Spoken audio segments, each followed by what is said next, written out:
What's up, traders? In today's episode, James and I are catching up over the holiday week. We talk about winning. We talk about Michael Jordan. We talk about the current situation with Putin and Ukraine. We cover a lot. So sit back and enjoy today's episode.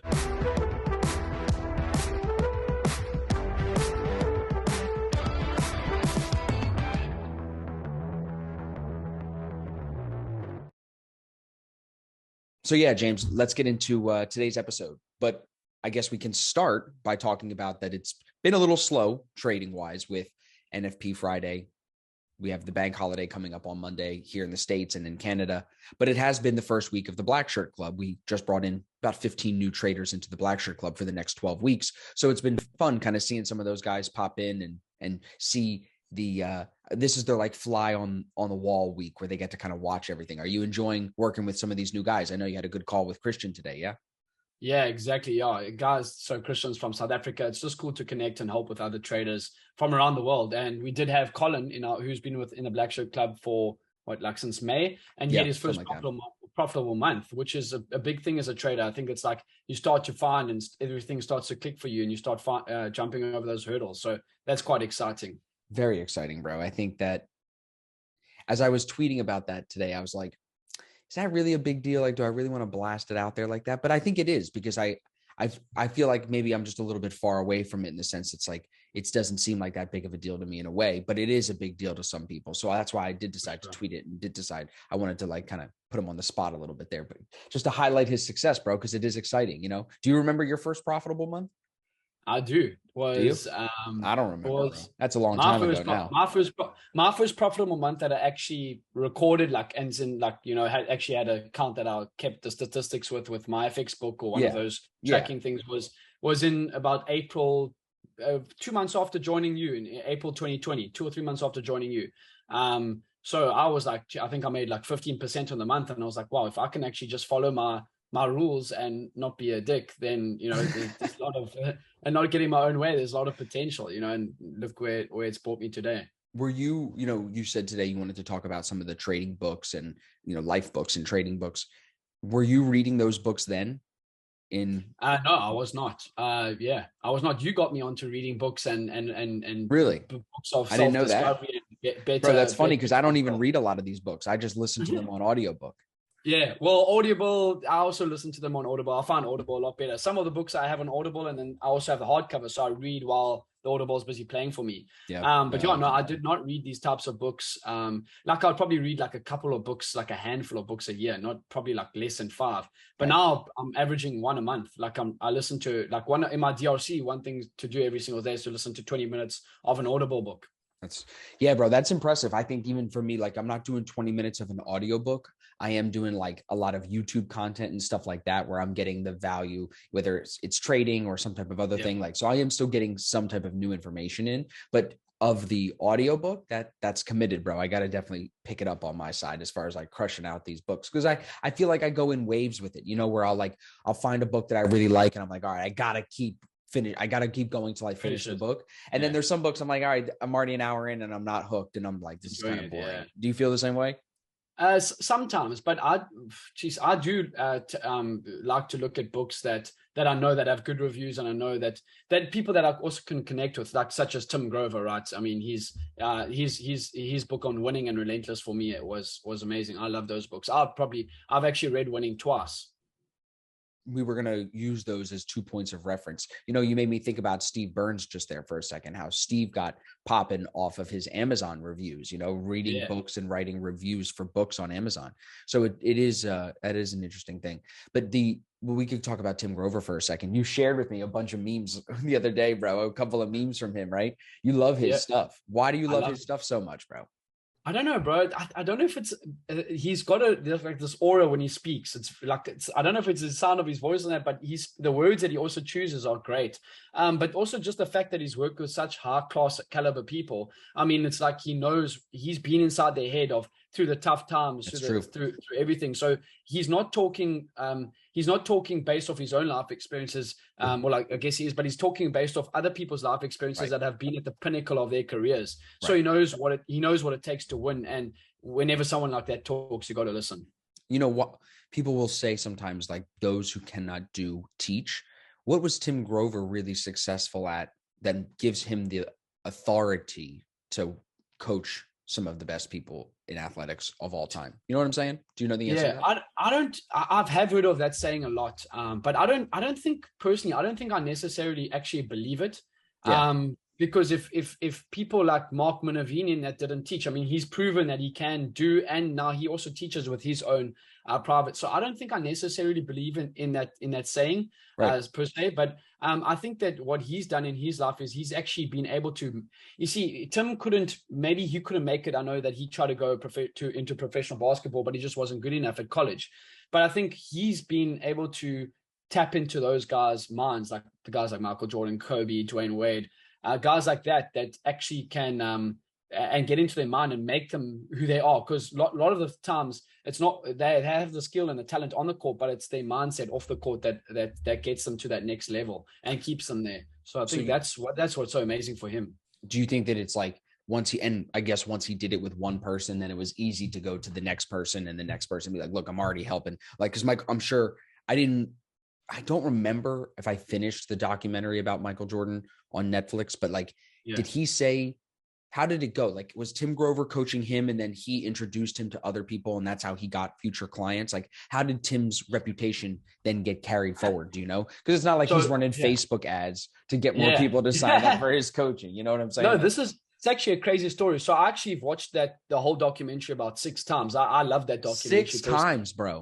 I was actually literally watching it like last week. I actually watched the whole series again like last week. I love it just because, you get to be around and see what the environment of those high class, top class athletes are on an everyday basis. I think what happened was with Tim is that he just finished university and he went to the Bulls and he put out his CV, said, I want to work with maybe a top class player. He sent out letters to everyone in the Bulls roster at the time. I think it was about 1991 because the Bulls were losing to the Detroit Pistons all the time. I remember that. Yeah. And so he put out his CV to everyone except Michael Jordan because I was like, well, Michael he's the best basketball player in the world. He doesn't need my help, but he wanted to maybe look for someone else. So Michael picked up this thing. It was in someone else's locker and he saw this and he was like, and then he told his agent, get this guy, I want him. And that's how it started. And Michael actually after a year or so actually was like, I'm paying you enough money because I was helping him so much. I'm paying you enough money so you don't go and help anyone else in the league.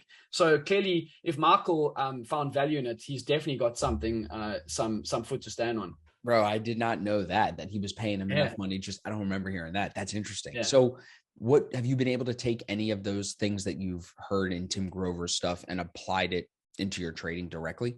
Or is it just more like the motivation, like mindset overall? I think it's a bit of both. I think just because I think sports and trading are so similar. I think he often talks about like when in his book on winning, he talks about when Tiger went through, he had the whole scandal and everything like that, and just how his mindset as well, because he rubbed shoulders with Tiger Woods a couple of times because Michael Jordan and Tiger Woods are quite good mates. They play golf together a lot. Naturally, just being able to see how he was able to come through that, and as well as Michael Jordan when he lost his dad in 1993 after they won the first three-peat, and how he was able to overcome adversity. So I think it's a bit of both because we all go through adversity as traders as well, whether it's obviously losses, having down months or down periods. And I think that shows a lot of he got to speak on a lot of what they went through and how that can help and apply to trading. That's how I looked at it. The quote from Tiger Woods, I feel like that always stands out to me is success is not defined by what you achieve, it's what you overcome to achieve 100%. It, right? Yeah. So I love that quote. That's like one of the best quotes ever, bro. Yeah. It really is. It's so true. And like Tiger is a guy who has overcome a lot. Pivoting for a second to a different question. After watching the Michael Jordan thing 6 times, what do you think about his gambling addiction, bro? Yeah, I think it's interesting. It is interesting because they always had that thing about did he retire and go play baseball for a year and a half, or did the league ban him for the gambling incidents? That's what the speculation. I've never heard that, bro. That's so funny. That's the speculation. Really? Wow. But this is what Michael was saying is like, I don't have a gambling addiction. I have a competition problem. He always wants to win. Like apparently like on when they're on the flights flying to, go play their games, they used to play cards, right? And Right. obviously Michael's on a way bigger contract than some of the guys else in his team. And he used to go to the front of the front of the plane. So they used to play for like $100 a hand at the back on whatever card game they're playing. He would Okay. go to the front of this guy that spoke on it. He would go to the front of the card with the guys that were playing for $1 a hand.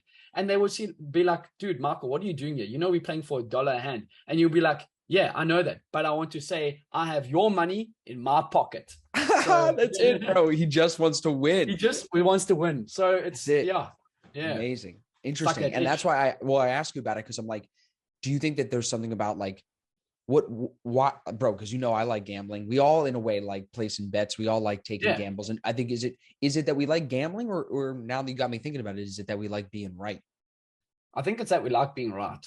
Definitely. I don't think it's gambling. I think it's that we like being right. Like right, I like sometimes the money doesn't really matter. Like money is like something humans made up. Deeper than that is like your ego's wanting to be right. What were you gonna say? Yeah. 100%. Like when you want to place a sports bet, or you have a sports bet with your mate, whatever it is, it's about being right. You want to be right. It's not like we out here every single day gambling, going to go make sports bets and that. So I don't think it's that. It's just about being right. I think that's what Michael had. You just wanted to be right and win. Yeah. And I think that when you're around people like that, you either catch the fire, right? I bet like some of the people around him probably were motivated by him, but I bet you there were some people that were pissed off by him, right? You're being almost too intense, right? Yeah. 100%. In the documentary, actually, there was a couple of guys as well that said that, he was a jerk. He was a tool sometimes. Right. But they were like, but if you actually look back on it and reminiscing now in the past, he was actually like, they said he was a hell of a teammate, because he always brought out the best. Yes, he could have been mean or whatever, or joke, whatever, treated them mean, but he wanted them to win. He wanted them to win. And Marco wanted them to win, but he wanted to win as a team. So if he had to do whatever that he needed to do to get them on the same boat as him, I think that's it. That's the thing. I think I see that a lot in you as well with when it comes to us as me, you and Tom working together, especially with me, and you're always pushing me to be higher in my trading career. Like if I do something that not to the best of my ability, you're always like, dude, like, come, we need to win together. Like it's not like we're not here to play games and mess around. We had to make money. Definitely not here to go backwards either, right? Yeah, exactly. Before we go off the topic, we're alive when there's so many winners in so many different sports right now. And like the winners are like the best ever. Messi, Ronaldo, think about Federer, Nadal, Djokovic, like so many top class, Jordan, Tiger Woods, like LeBron, top class ever in the sport are alive right now. So we're studying winners all the time. Do you think that winning is something you're born with? Like that wanting to win is something that you're born with? Or do you think it's like whoever Michael was around when he was a kid influenced him to always want to win? It molded him to want to be a winner. What do you think? Or do you think it's like a characteristic that you can't teach, or you think you can teach it to somebody? I think I'd like to hear your opinion on it as well. But I think for me, I think that I don't think you're born with it. I think that you molded into it. So when I was young, my dad always used to push me to be the best, and he made me into being very, very competitive. Like I'm quite a competitive. I'm actually quite extremely competitive. Like if we're playing table tennis, bro, or pool or whatever, snooker, I want to win. Like it's and I've even like a casual golf game. Like I want to win. I hate losing. It's just right. But you think your dad influenced you on that? Definitely. When I was growing up, I think he definitely influenced me a lot. I think you influenced as a child into that personality. That's interesting, bro. Because I would say my dad is not competitive like that at all, especially in sports. My dad didn't give a fuck if we win or lose. And my dad used to be our coach all the time. And it would piss me off when he would, my dad, bro, being the liberal that he is, would be playing, we'd be up 3-0, and my dad would put in kids that never get to play. You know what I'm saying? Yes. Yeah, that's the kind of guy my dad is. Like starts pulling in the substitutes for no reason. Because we're winning. Just because we're winning, right? So I feel like I had the competitiveness innately in me without my dad. Yeah. So we're a little bit different than you, which is interesting. That's why it is very interesting. But I think you can be taught it. I agree with you. I do. Like I wasn't. I don't think I was taught it in a way. I think I've learned it along the way. But I think I had it in me. I think I just have that competitive fire from the jump, bro. Yeah, like I just think, and some people, amazing. In a way, I'm always grateful for how I am and who I am. But you always envy what you don't have. I'm jealous in a way of the people who are not that competitive and just live life like la la la, doesn't No, matter. yeah, casual. But I'm not, bro. When we're out there playing volleyball, if you fucking mess up the thing and it's a tie game, I'm gonna fucking yell at you because we gotta win. Like Yeah, you're gonna have me out here jumping in this heat and we're not gonna win. Come on. yeah, And like, exactly. Come on. dude, and especially because me and Riley are getting, we've been married now. Of course, she wants to have kids. She's asking me every day. When I think about like having kids, I'm always thinking like, what values do I want my kid to have? If my kid is going to understand, if we do something, you do it to win, you do it to your fullest ability. You don't just do it to half-ass it. You know what I'm saying? So it's interesting for like us studying so many winners. When we have kids, we'll be able to mold them hopefully into winners. Patrick Bet David was saying, because everybody, is talking about population collapse because Elon Musk was saying we aren't having enough kids. Patrick was saying we just need more leaders to have kids, leaders that can breed winners. You know what I'm saying? And then when you think about having kids from that perspective of like, I get to raise someone and impose my values on them and like teach them how to be a winner. That's exciting. Like that's a good thing. You make the world a better place when you do that, But I never really looked at it that way until he said it like that. So that was an interesting perspective for me. But I think you can mold the winning characteristics in certain people, but some people just never are going to want it the same way. Do you think that when you have children one day, especially if you have a son, right? Do you think you would like him to be similar to how you are? Would you like to bring him up with the values that you have right now? Or would you not mind if he's like a little bit different to you or like completely opposite to you?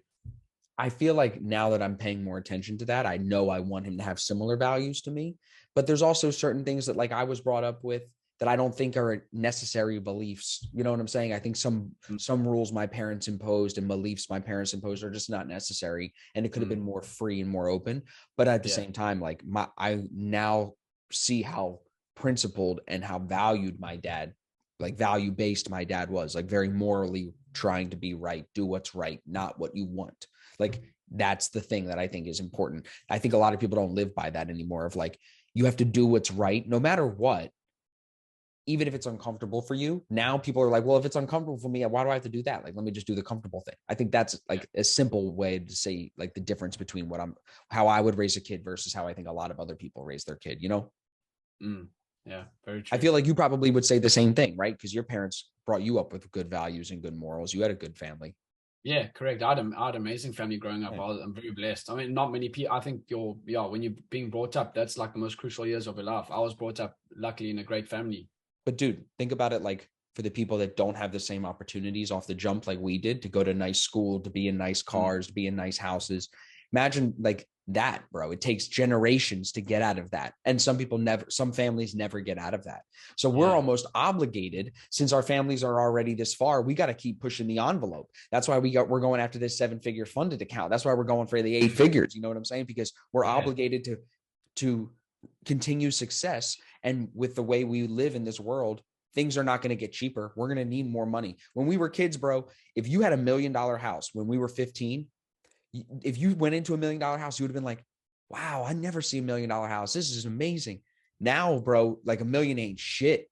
Like it really it isn't. So the world is just going to get more expensive. So we're obligated to make more money to continue that level of success that our families gave to us. That's how I feel. Yeah, me too. Exactly. Actually, my why, I have that. Like, I want to give my children the same opportunities that my dad was able to give. That's in my why. I just want to ask you a question. So on this topic, do you think coming from like me and you come from a well-off family, right? Do you think that, and let's put into other perspective, like someone that maybe comes from the projects or something like, or like not a wealthy family, put it in that sense. Do you think the guys from and the women from the not wealthy families tend to work harder than the people that are given everything kind of on a silver platter? What's your take on that? Good question. I think it's very hard. It's a guess because we don't know the statistics, because I'm going to guess it's a bell curve. So there's extremes on both ends of small populations, but majority of people are in the middle. So if you look at majority of poor people in this scenario, majority of the poor people, majority of them are going to just skate by. That's what I'm going to guess. You'll have an outlier group that will not give a shit and just be one. They don't care if they get poorer or richer. They don't even care if they live till next week. And then you'll have the outlier on the other side of they'll be trying to get out of poverty, but the majority will not. And then the same way, I think because wealth is more abundant now than it ever has before. We have a lot of data. And if you took the whole population of people who come from good families, mom, let's say both parents don't have to work. Maybe she does or he does, but one parent is the breadwinner. Like, you come from a decent family in that sense financially. I think majority of people in that position just stay at that level or don't aspire to be more. A small percentage will try to be more and then like how we are and try to level up even further. And then a small percentage will fuck it all off. But I could be wrong. I think that maybe if I'm wrong, where I would be wrong is there's a bigger percentage of the people who are wealthy that then end up fucking it all off, but I would hope not, you know what I mean? Because I think more people are woke to the idea now of like, hey, if I have money, I don't necessarily want to just dump it to my kids. Cause I've heard so many stories of if I have money and I dump it to my kids, they fuck it all off. Yeah. Like second generation. What do you think? Say, well, I think then again, it comes to that thing of like you born or you bred when it's one of the two. You're either born with it or like for me and you, we don't want to be average in life, right? We're always trying to push and be better. But then you get kids that are like born into second generational wealth, third generational wealth, and they just, as you say, they just stuff it all up. Right. So I think that comes again to just the mentality and maybe how you were brought up. Yeah, no, I mean, your morals will determine how you would handle that situation. I know, like, I have heard and worked with people who have made a lot of money and then lost it all. My goal, I think, is to just never be that person. I never want to be the guy that lost it all and had to make it all back. I want to make good moves as I continue to make more money. Like, I want to make good moves where I never have to say that. There's a story in my family about this guy is someone in my family. He was the guy who would go get rich and then go broke and get rich and then go broke. And I feel like that's what I'm just trying to never be. Like, I want to not only it's the same thing as in trading. Like, I want to show that I can manage money. I want to show that I can manage my own finances and not ever have to be like that. You know what I'm saying? Yeah. So I think it goes into your morality, same way of how you'll act if you were to have trust fund money or something like that. Yeah. But I know plenty, bro, if you had a trust fund with 100 grand in it, even a small amount of money, like 100 grand, it would be tempting at some point to not just be like, yeah, give me the 100 grand. You know what I'm saying? Like, you would, and you would lose it potentially or use it in whatever way, and then just not really have the drive to go make another 100 grand. Yeah, that is very true. Yeah. There is actually, there is a poem. So Amanda, my you're going to read a poem to me? No, I'm not going to read the poem, but maybe for the listeners that are listening this far, to go have a look at. So Uncle Grant lives by this poem, Amanda's dad, my girlfriend's dad, and he's a successful businessman. It's called "If" by Rudyard Kipling. Okay. And it's a great poem. So you guys can research it, and that maybe drop the link in the bio in the description. What made you think of that? It's a guy, Rudyard Kipling, he wrote it for his son. It's about what makes a man. And he just talks about, like, it's basically, if the poem's called "If," it's like, if you can keep your head calm when everyone around you shouting at you. And that it's just about about a man and how to deal with different situations. But it's a great poem. What do you think about that Andrew Tate getting canceled off the internet? We went straight to that. Well, that's what you got me thinking about now. To be honest, like, obviously I don't agree with everything that he says, but I do agree with a lot, or like a lot of what he says is actually like facts, but people are too scared to actually say it, because they're scared of getting canceled. What do you think? What do you think about him getting canceled? How's that? Make you think? I don't think that's fair, in my opinion. Like, he wasn't like racially abusing anyone or anything like that, or saying some hectic stuff, or, like, trying to incite fights and stuff like that. So I don't think it's right. They got Putin on Twitter, but they don't got this guy on Twitter. Yeah. Come on. And then they also canceled Trump on Twitter. Right. If you piss off the wrong group of people, it seems like, especially in America, because that's where these companies are based. You're done. They'll take you out. That's why I want Elon to just buy Twitter, so he makes it a free for everyone. Did you see he's trying to pull it? Now. Yeah, he's canceling the deal. Yeah, he's pulling out of the deal. Why do you think that is? There's too many bot accounts, bro. I would guess, bro. Bro, there's some bot, like, recently on Tom, the cousin trader, on his Twitter lately, and on mine, there's been some, like, bot accounts that are replying, like, every single time within a second. It just replying. That's what I'm saying. There's a lot of bots, bro. A lot of bots. And I think that he probably wants to help. Like, he wants to do what he thinks would help all of us. But I don't think he wants to lose a lot of money on a bad deal. Yeah. And I think he definitely knows more information than what he reveals to the public. So he knows something, bro, that's telling him this is a bad deal. No, something's up. Yeah. What do you think that I saw a chart today, it was talking about the future of social media, and it was saying how like the youngest group of kids, they use YouTube and TikTok and Instagram the most out of Twitter, Facebook, Snapchat, Tumblr, all that shit. They don't use any of that. What do you think about that? So there's the stat says that they YouTube, use YouTube, Instagram, and TikTok the most. I'll probably say that's right. I'll probably say right now the younger crowd likes using TikTok more. I think just to be honest, for me, TikTok and Instagram, I don't personally have TikTok, but I do have Instagram. I don't think it's as beneficial as it used to be. Like it used to be quite, but now it's like, you know, like girls that are just like half naked and stuff like that as well. It's not like great financial stuff on there. Whereas and maybe you get a couple of sports stuff on there, but Twitter I really enjoy Twitter, to be honest, for the financial stuff, as well as the sports news and that sort of thing. YouTube also, for me, the apps that I use the most is probably YouTube and Twitter. Instagram and TikTok, no. Well, you know, it's interesting. They made Andrew, do you know what Rumble is? Have you ever heard of Rumble? I have not. It's just like YouTube. It's like a streaming platform for videos. And Andrew Tate, I think, signed a contract with Rumble for I don't know how long, but they're paying him X amount of money to make all his videos on Rumble. So he's still posting videos. He's on Rumble now, but they took him off all the other social media. So it's like YouTube is a good outlet to use, but it's interesting because you would think anybody can just make a YouTube video like we are right now. But at the end of the day, if they can just cancel you, who else have they canceled that we never got to hear their message, you know? Yeah. So during COVID, I saw a lot of videos get taken down and stuff like that. So are we all just like playing in their game? I mean, yeah, clearly we are, you know, and we have to still skirt the line of what we say. Because even if I say something wrong right now, they could block this video, take the video. Yeah, exactly. Yeah. They're scanning everything we're saying. So we're like complacent with the tyranny. You know what I'm saying? By censoring ourselves. Well, unless we make our own app or own thing that, Right. Yeah. So I mean, back now, let's pivot again here, back to trading. This week has been a little slower on the trading side. Even last week was a little slower.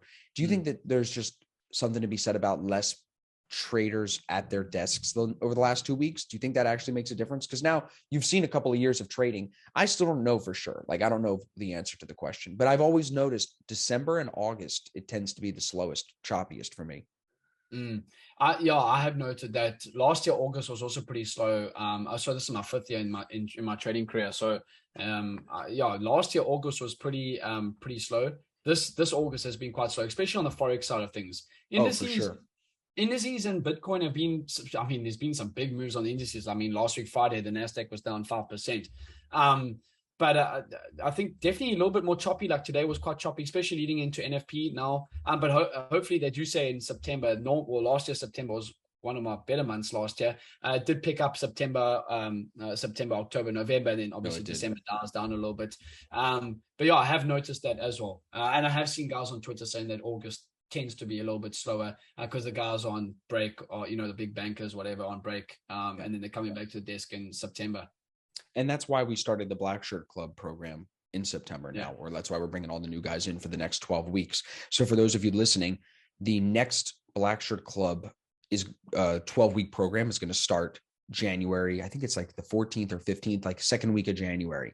We still have spots available for that. By the time this video goes out, we'll be getting closer to opening enrollment for that, where we're going to make it available to take on. I have like 13 spots because 2 of our guys from our current group are taking spots in January as well. So we have like 13 spots or so. But if you're someone who might be interested in working with me and James and Tom on a day-to-day basis, and also to be surrounded by other really serious, if not full-time, almost full-time and funded traders, consider joining the Black Shirt Club. You can book a call with me for free. We'll hop on for 10 minutes. I'll answer any questions you have. I'll go over the whole program with you. I'll show you what you get with the trader improvement workbook and all that stuff. But the program will start in January. So the sooner you can lock the spot in, the better. I'm excited. I feel like we filled up this one in September, which was pretty awesome. A couple of people had some things happen where we had to move them to January, but that's okay. We make adjustments. It's all flexible, and that's why we do it multiple times per year. So yeah, it's been good. I think we can wrap up today. We did a little recap. We touched on a lot today. I think that was quite a good, quite nice, good casual podcast. Hopefully the listeners got some value from that. Yeah, Yeah.